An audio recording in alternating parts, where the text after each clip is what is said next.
Most people will know indie filmmaker Joey Lever for his eccentric British take on Spider-Man in his extremely ambitious Spider-Man fan films on YouTube. And while these films have been superb displays of what a hobbyist can do with a mini budget and a dream, they're ultimately not indicative of Joey Lever's talent as a filmmaker. I say this because in my previous video I made a point, an allegory of saying that your average film is an expensive race car, and Joey Lever films are like beat-up minivans, a great deal of character, and you may just come to love it more than the expensive race car in a lot of cases, but it can't be denied that the race car is to a better build quality.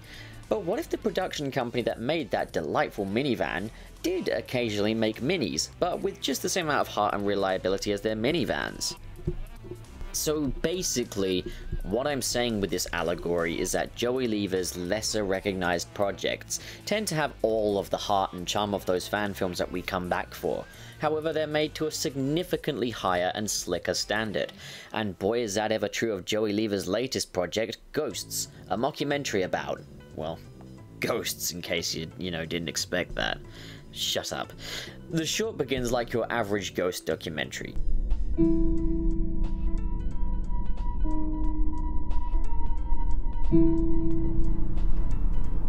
Somber, distant piano, white text setting up the premise of the show and the findings, your usual supernatural stuff, very visceral, atmospheric shots that are vague and intriguing.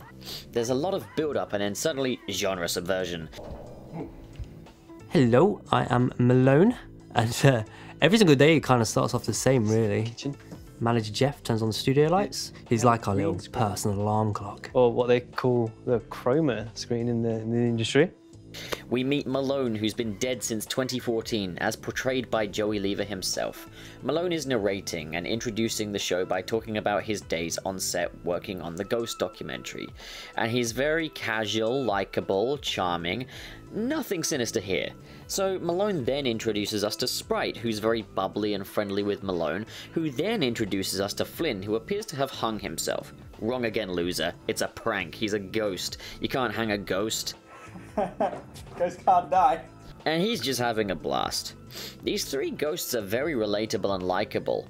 And I know it's become something of a critical cliche to say this, but it legitimately subverted my expectations. And more than once, but in ways that were actually meaningful and clever. They make good use of the interview segments as we meet Harry, the series producer. We learn from Harry that the film studio he owns is haunted, and Harry has the out-of-the-box idea of taking the opportunity to document these ghosts. Harry, like the ghost, is extremely casual. I mean, that's generally the vibe I get out of this. Everyone is casual, friendly, polite. I mean, they're British, what do you expect? Well, the nice side of British anyway. We also meet Jeff, the manager of the studio, who's not so superstitious but wants to rid the studio of that playful ghost trio. Jeff, being something of a wet fish among this cast of characters, is a victim of the ghost's pranks, which they put quite some planning into. We learn of how Flynn died in the studio in 1999 chasing a girl through a really creative and hilarious scene recreation as filmed by the ghosts. The girl that he was chasing happened to be Spryte, and the two are now happily together. Aww. They and Malone have all enjoyed the afterlife together as the best of friends and have enjoyed making trouble for Jeff, but agreed to never actually kill him in spite of the capability for mass murder. How reassuring. What's also interesting is that these ghosts can only be detected using a special filter over the lens. I guess microphones can just detect them by themselves. We get a fun sequence of Flynn getting agitated with Malone as the trio try to compose a prank on Jeff. Okay, Spryte. Yeah. Just 2 steps This across way? that way. Malone, you just moved again. Just moved again? Just stay Okay, still. you're fine. Can I carry on? Can I carry on? Sorry, I Sorry. didn't. It's actually a lot of fun to see the ghosts interacting around Jeff who cannot detect them. We also get some scenes of the ghosts just killing time, which I guess makes sense. You have a lot of time when you're immortal. But what's a lot of fun is that we do see some of the more sadistic ghostly behaviors emerge as we learn more about these characters, such as Spryte telling the lighting manager to kill himself at the studio. Flynn tries to maintain a sense of order in the studio with Spryte, and tensions start to flare just a little. There's a lot of attention to detail when it comes to the lore of the afterlife and the ghosts. Spryte explains that when you die there are 2 doors you can enter, one to heaven and one to hell, but the trio like it in the studio, so they just chill there causing ghostly supernatural mischief. Jeff decides he's had enough and hires an exorcist, which is ineffective but highly amusing to the ghosts. There's also a great deal of cinematic irony and social narrative on phony exorcists, as the exorcist assures Jeff that the ghosts are all now in the container, just as the ghosts watch him carrying the container away. It's all over now, Jeff. All the spirits have been captured. Would you like me to keep these in this container? Would you like me to get rid? Get rid. Take them out of here. As you wish.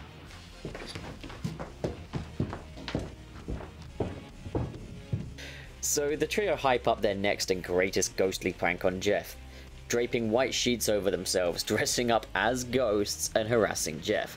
The prank, however, doesn't quite have the desired effect, though, and Jeff ends up dying in the process through shock, becoming a ghost and just shaking his head disapprovingly at Malone, Spryte, and Flynn, and moving over to the two doors. Jeff chooses the door to hell as Flynn tries to stop him. Reflecting on the situation, it's safe to say that Malone has very little to say, and that's where we end our haunting tale. So that was Ghosts, and it's safe to say that Joey and his team were on top form with this.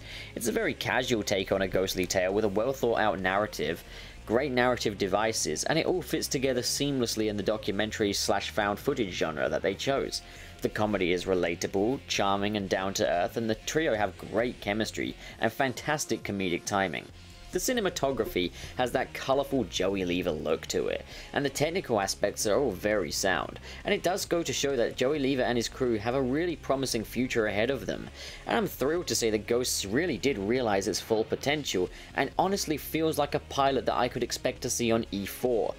The writing and performances in this really reminded me of a Ricky Gervais style mockumentary like The Office, Extras, or Derek. I like to play my own little games with Jeff.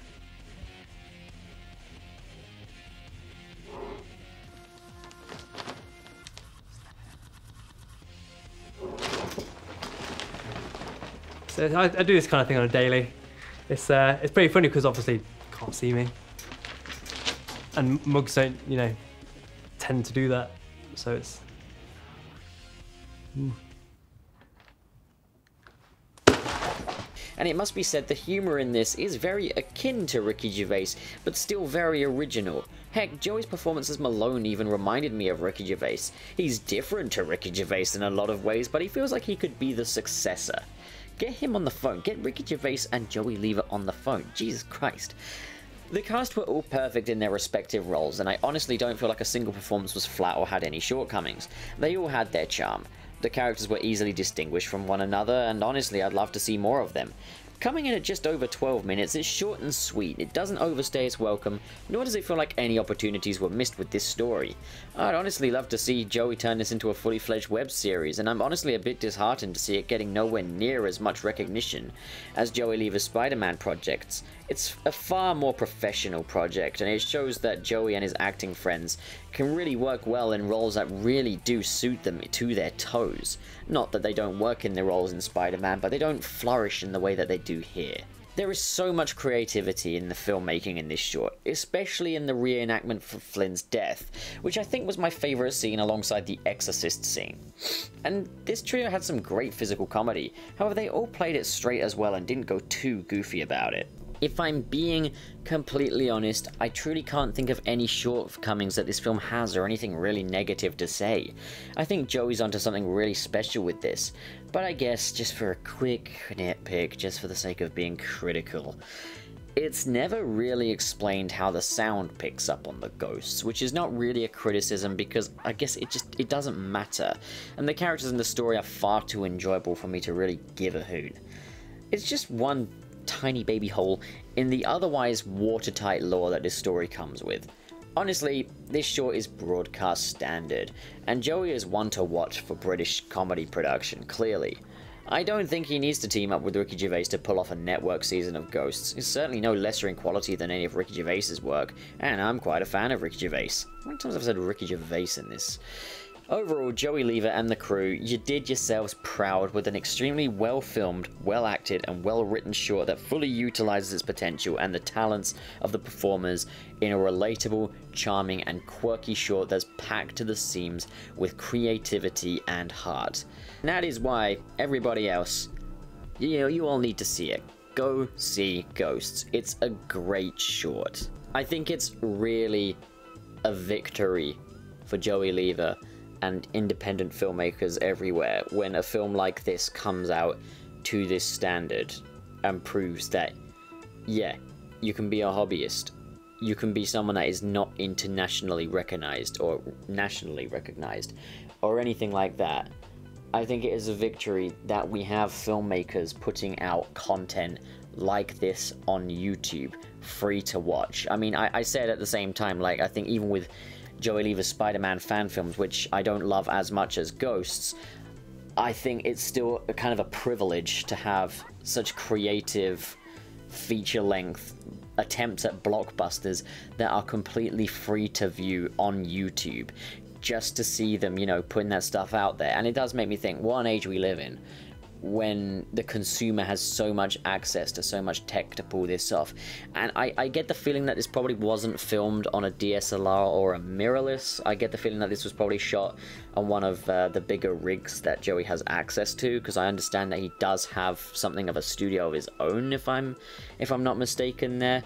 But either way, just, you could have shot this on like anything else, and, you know, it would have still been very enjoyable. You could have shot this on a phone and it would have still been great. Like, and that's the power of a good story and a good script and a good idea and a good crew.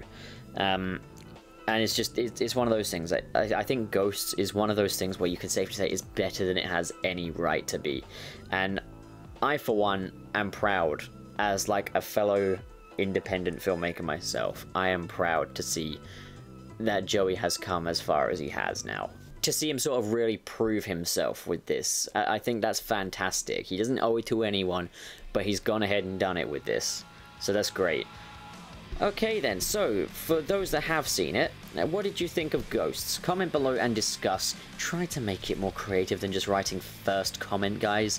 And as always, if you enjoyed this video and you want to see more like it, don't forget to hit the subscribe button and the like button. And thank you so much for watching, guys, and have a great day.